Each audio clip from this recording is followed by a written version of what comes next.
In the previous video, I said that we were going to start on Objective 2, and we kind of did, but basically we were still talking about how everything is reported. So now we're actually going to get into Objective 2, where we're going to prepare the cash flows from used for operating activities section of the statement of cash flows using the indirect method. This slide is going to tell you why the indirect method works. So in order to see that, we need to go back and think about our accounting equation. Assets equal liabilities plus stockholders' equity. Then we're just going to shift it around a little bit and split those assets out. We're going to split those assets out into cash and non-cash assets. So this is still assets, but we're splitting it into cash plus non-cash assets equals liabilities plus stockholders' equity. If we want to know what happened to cash, okay, we can split that up and move the non-cash assets to the other side, and then we would be left with cash.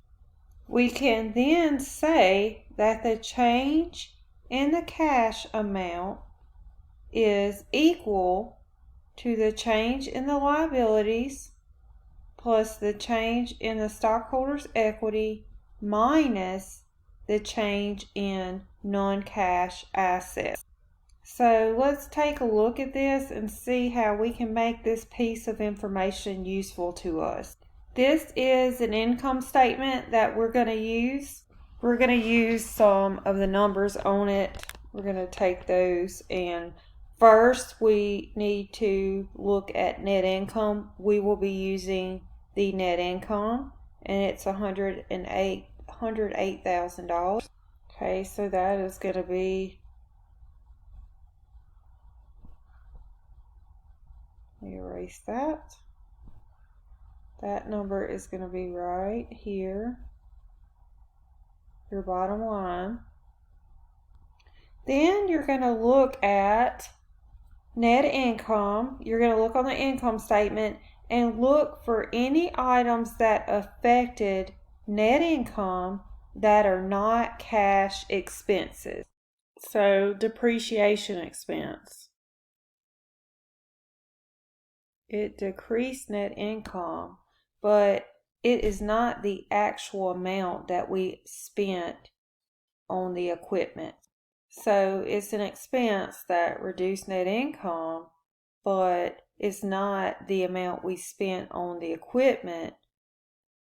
It's the amount that we depreciated the equipment. Also, it's not an operating activity. It involves a long-term asset, so it is an investing activity. So it's an investing and a different amount. The purchase amount or the purchase price, not the depreciation amount. So we will call depreciation a non-cash expense. Then we also need to look at gain on the sale of land, because that is also a long-term asset. Let me see if I can get it to circle. So land is a long-term asset, so we would take care of this in the investing section. So right away we're going to start with net income, and we're going to add back these items, or put back these items that do not have anything to do with operating. Then we're going to go to the balance sheet and look at some of these numbers. Remember, in the statement of cash flow, we are reconciling the change in cash, this change right here. So $71,500 is the change. So we're going to analyze everything except cash, because the whole purpose of the statement of cash flow is to come to this number. So we're going to be reconciling all these other amounts for the statement of cash flows. There's a lot of information that we can get from this balance sheet retained earnings. So let's look at this balance sheet retained earnings.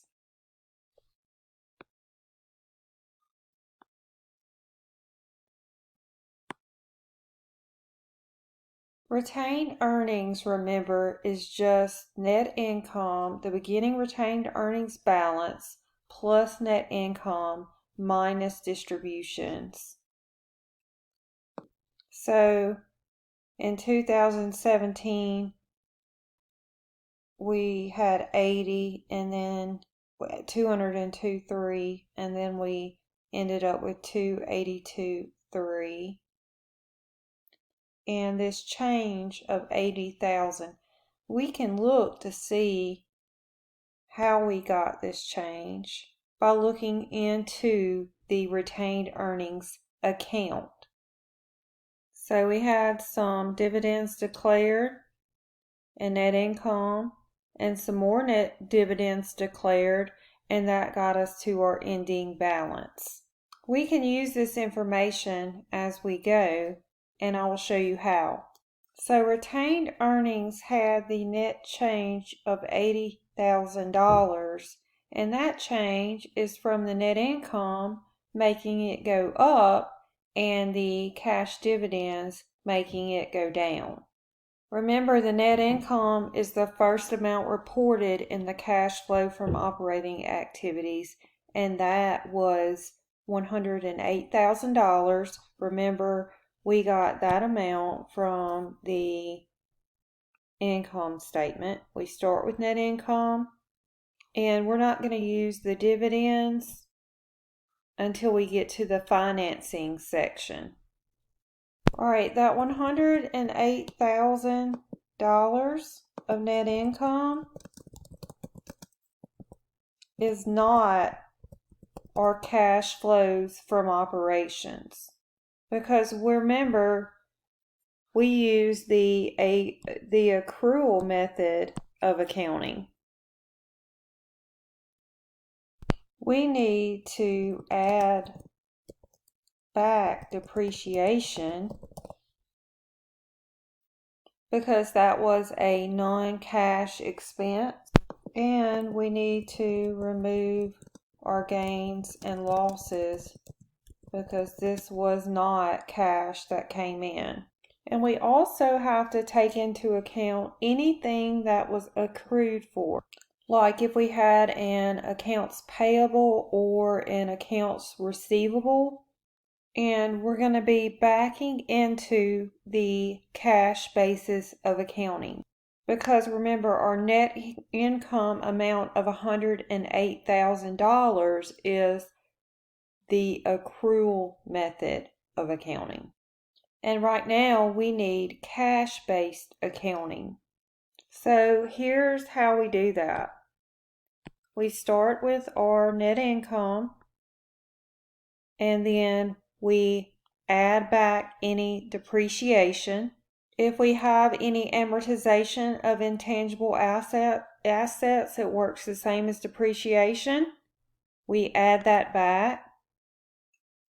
And then we will remove losses and remove gains. So if we need to remove it, loss was a negative, so to remove it, we add it back.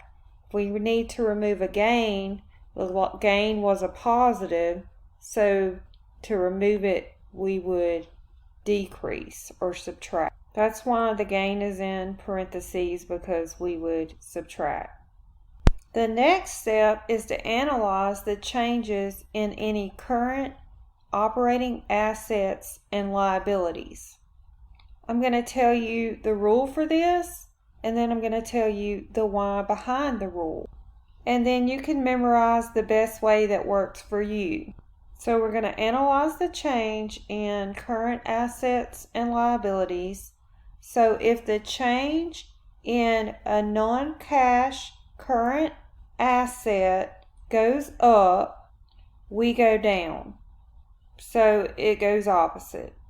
So if a change in the current non-cash current operating asset goes down, we do the opposite and we go up. So that is the way that it works for your non-cash current operating assets. So you can memorize that by saying current assets are opposite. So if they go up, we go down. If they go down, we go up. Now, for current liabilities, they're going to work the same. So if the current liability goes up, we go up. If the current liability goes down, we go down. So you can remember that current liabilities do the same. If they go up, we go up. If they go down, we go down. So current assets work the opposite. Current liabilities work the same. And we mean non-cash current operating assets and non-cash current operating liabilities. All right, now I'm going to tell you the why behind that. For example, if a non-cash current operating asset, an example of that is an accounts receivable. If accounts receivable goes from $100 to $300, that change was an increase of $200. That means we increased accounts receivable. To increase an asset, you would debit it. So that means we debit accounts receivable and credit fees earned for a net amount of $200 over that period. Well, fees earned is on the income statement, and it increases net income for $200. But did we get the money? No, we haven't gotten that money yet. We are waiting on that. It's in accounts receivable. So we need to subtract that money because we didn't actually get the cash.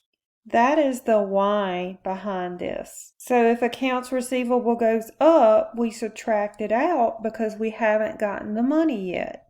So let's look at an example of a liability. Let's do a decrease in a current liability. Okay, so let's look at it. Accounts payable. If I said I had $600 in 2019 and went to $500, that means a decrease of $500, a decrease in a current liability. So the net journal entry that would cause a liability to go down, and it should be a decrease, a net decrease. It should be 100, sorry. So the journal entry the net journal entry that would cause the liability account to go down by 100. So the way we make an accounts payable go down is to debit it, and we're paying it down, so we would credit cash for 100. This would be the net journal entry. So in this case, we didn't do anything to net income, but we used up cash. So if a liability goes down, we go down because we use more cash.